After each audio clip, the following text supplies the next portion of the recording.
Rabbit Listened by Corey Dorfeld. One day, Taylor decided to build something. Something new. Something special. Something amazing. Taylor was so proud. But then, out of nowhere, things came crashing down.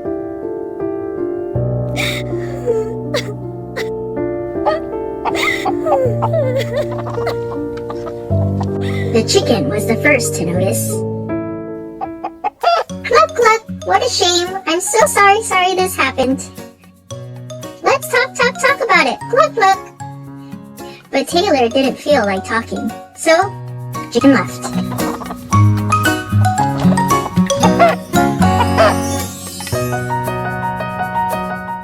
Next came the bear. Grrr, grrr, how horrible! I bet you feel so angry. Let's shout about it. Grrr, grrr, grrr! But Taylor didn't feel like shouting, so the bear left. The elephant knew just what to do. Trumpeter, I can fix this. We just need to remember exactly the way things were. But Taylor didn't feel like remembering, so the elephant also left. One by one, they came. The hyena. Hee! Let's laugh about it. The ostrich. Gulp. Let's hide and pretend nothing happened. The kangaroo. Tisk, tisk. What a mess. Let's throw it all away. And the snake. Shh. Let's go knock down someone else's.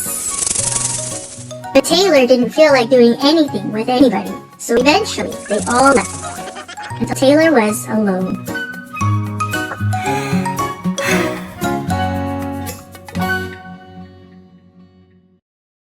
In the quiet, Taylor didn't even notice the rabbit. But it moved closer. And closer, until Taylor could feel its warm body. Together, they sat in silence until Taylor said, "Please stay with me." The rabbit listened. The rabbit listened as Taylor talked. The rabbit listened as Taylor shouted. The rabbit listened as Taylor remembered. And laughed. The rabbit listened to Taylor's plans to hide, to throw everything away, to ruin things for someone else. Through it all, the rabbit never left. And when the time was right, the rabbit listened to Taylor's plan to build again.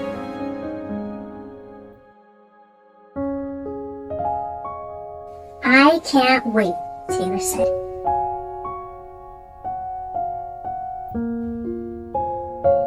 "It's going to be amazing."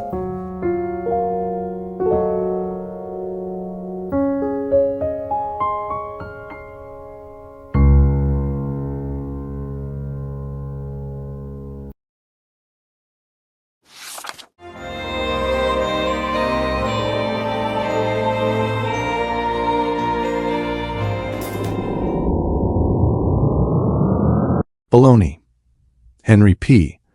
Received and decoded by John Sayashka. Visual recreation by Lane Smith. Last Tuesday morning at 8:37 a.m., Henry P. Baloney was finally late for class once too often. "That's it," said Miss Bugscuffle. "Permanent, lifelong detention, unless you have one very good and very believable excuse." "Well, I would have been exactly on time," said Henry. "But I misplaced my trusty Zimulus. Then I, found it on my deskie. But someone had put my deskie in a Taraku. The Taraku drove me right here to Skola. But then it drove right past I grabbed my Zimulus and jumped out, but I jumped smack in the middle of a Razo launch pad.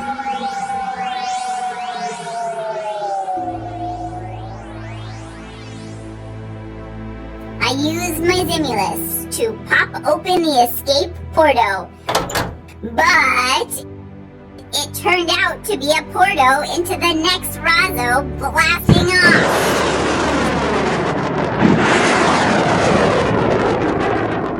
I jammed the Razo controls with my Zimulus so I could land behind Skola and still be on time. But I jammed the wrong Batuna and ended up on the planet Astrosus.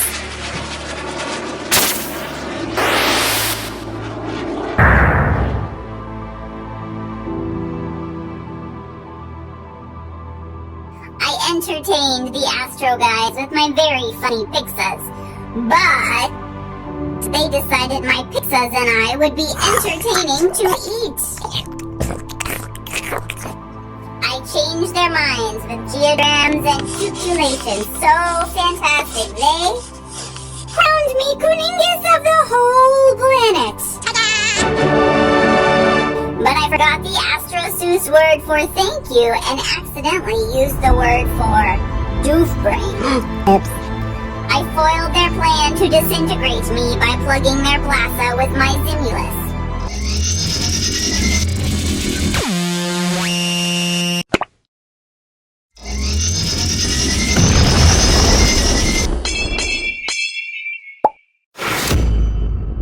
But they made a new plan to send me back in a sign flosser. To fracass our Skola. I erased the sign flosser fracass instructions, but I also erased the sign flosser portal lock and cell. I dropped like an Uyarak. I was only 3 seconds away from Zerkplatzen all over the Spielplatz. Not even my trusty Zimulus could save me. So what did you do? Said Miss Bugscuffle. How could you possibly save yourself? I suddenly remembered that falling bodies obey the law of gravity. And I haven't learned the law of gravity yet. So I stopped and came to Skola. All of which made me exactly 7 minutes late this annual. Henry P. Baloney, said Miss Bugscuffle. That is unbelievable, but today's assignment is to compose a tall tale. So why don't you sit down and get started writing? I'd love to, said Henry, but I seem to have misplaced my Zimulus. Afterward, this transmission was received directly from deep space. Once the signals were decoded, it became clear that this was a story about a life form similar to many Earthlings. Even more amazing was the discovery that the story is written in a combination of many different Earth languages, including Latvian, Swahili, Finnish, Esperanto, and Inuktitut. Who knows why?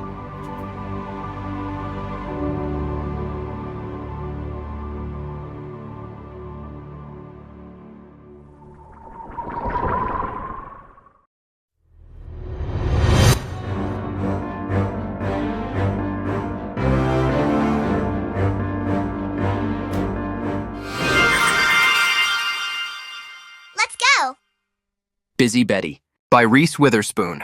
Illustrated by Shindy Yan. Hi. Hello. Howdy. I'm Betty. I like doing things and making things and playing all day long. Sweet cinnamon biscuits. I love being busy. My big brother Bo says I've always been busy. Even when I was a baby. It turns out I was born busy. My mom says, slow down, Betty. You have to focus to finish. Rome wasn't built in a day, Busy Betty. My dad says, hold your horses. Horses? We don't have any horses. But we do most fantabulous dog in the entire universe. Whoa, Frank, you stink. What have you been rolling in? You're making my eyes water and my nose itch. My tippity-top numero uno best friend May is coming soon, and I can't have a smelly dog at our playdate. I need to get busy and give you a bath. When my mom and I got to the pet store, I watched all the dogs get washed and brushed 100 million times. So I'm basically a professional dog washer, anyway. First things first. I need a bathtub. A pool is like a bathtub for outside. Betty, you can't wash a dog without soap, says Bo. I guess I was right. Well, I don't have soap, but I do have bubbles. I love blowing bubbles. Big, bouncy, beautiful bubbles. I could blow 100 billion bubbles a day. Wait, I have to focus to finish. Okay, Frank, jump through the hula hoop and the bubbles will get you squeaky clean. Bouncing biscuits. How could I forget? Frank never does tricks without a treat. A treat like popcorn. Frank will do almost anything for popcorn, and come to think of it, I'm kind of hungry. One for me, one for you. Two for me, two for you. Betty, my dad calls. May is on her way over. Uh-oh, we're getting messier by the minute. If you can't clean it, cover it. A candy necklace for me, and a bow tie for Frank. Now hold still, Frank, and don't knock over the glitter! Wait, Frank, come back! Busted biscuits, I made a mess. My mom will see this big mess, and she'll make me clean this big mess, and I won't get to play because of this humongous, enormous, colossal, big mess. Oh no! My playdate is ruined. May will be here any minute, and she'll think this is amazing! Wow, Betty, look what you made. Wow, what? What did I make, I asked May. You made a dog wash for Frank. What if we sold tickets to wash all the dogs on the block? I love May's idea. Time to get busy. When we pool our ideas, we can do anything. No time to hold our horses. We got to hold our hoses. Together, we will slide to success. Betty, May says, we created a bubble-blowing, dog-running, squeaky clean, canine scrubbing business. With my busy brain and May's perfect plan, we made a real-life dog-washing business. Sweet cinnamon biscuits, we did it! Being busy is a great way to be. Right, Frank?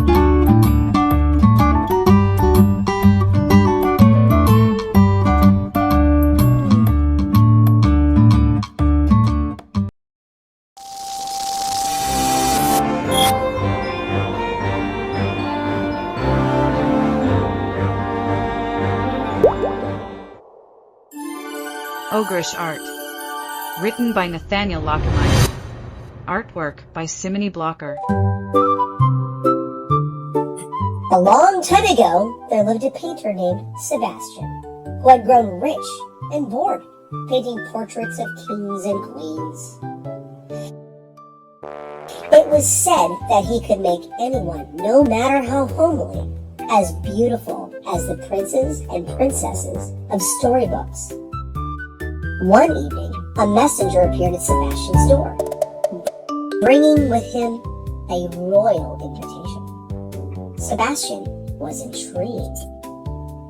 His Royal Highness, Rog, ruler of Ogredom, invites you to paint his royal portrait. If your work is satisfactory, you will receive a treasure chest filled with precious gems. He had never heard of the king or his kingdom, and no one had ever offered him so much money for a single painting before.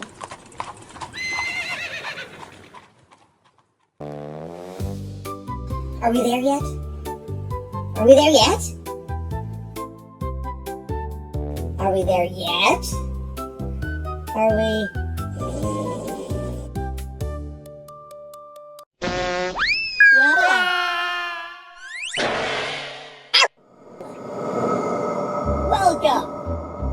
my kingdom. I am Rog, king of the ogres. Thank you for your invitation, your majesty. I have invited you here to paint my royal portrait. I am honored, your majesty. I hope you are as good at portraits as they say. Do you think I will be a challenge? Every portrait is a challenge, your majesty.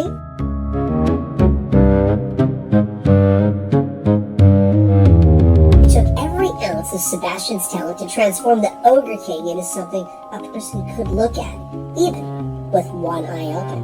Ugh! Is something wrong, your majesty? This is the ugliest painting I have ever seen.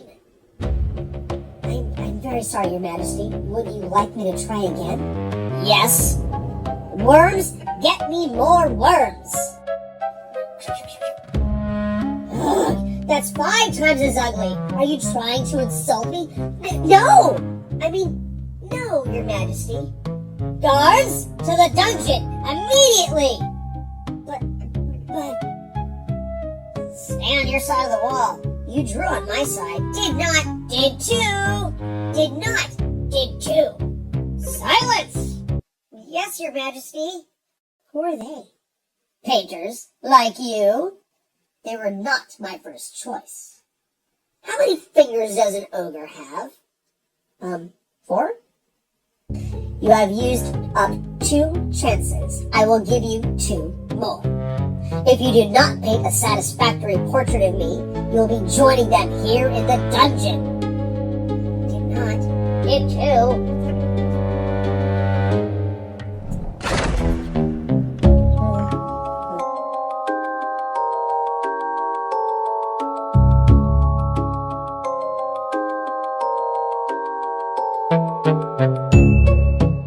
Your Majesty, I know that you're no ordinary king. You're much wiser, and your taste in art is more refined than any king I have ever known. I am going to create for you a portrait that is as wise and as great as its subject. Now, please, your Majesty, do not move.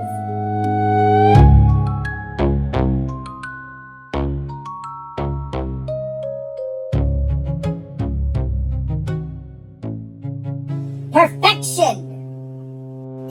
Your Majesty, I have exceeded even my own expectations. This is my masterpiece. Well, show it to me. Before I do, I must warn you that only the wisest and most discerning eyes will be able to see it for what it is. In fact, to lesser eyes, it may even appear to be a blank canvas. Your Majesty, is it not the greatest portrait you have ever seen?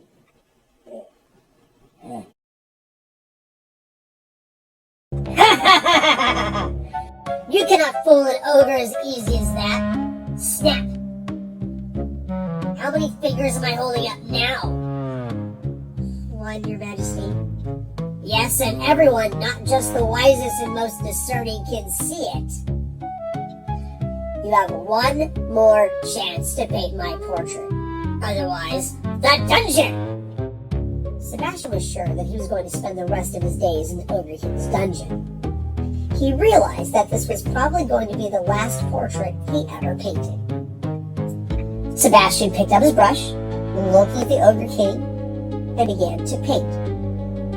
Really paint.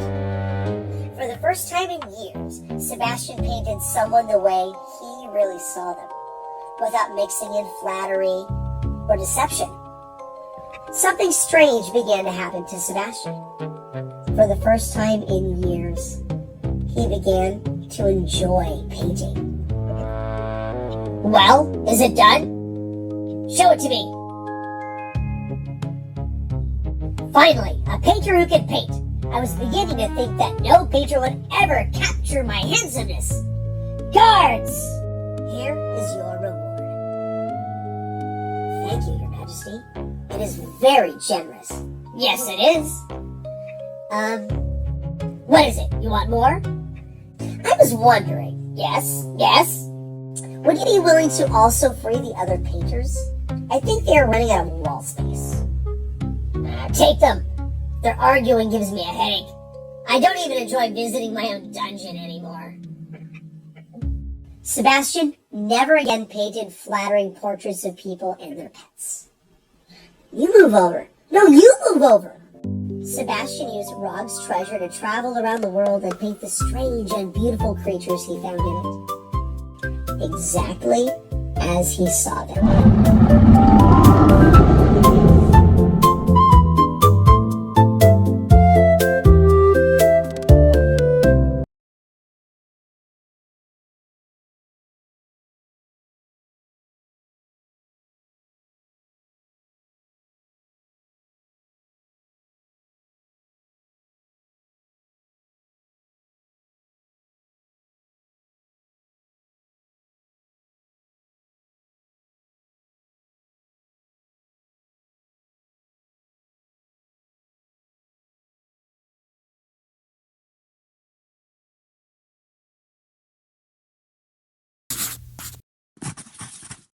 Oops,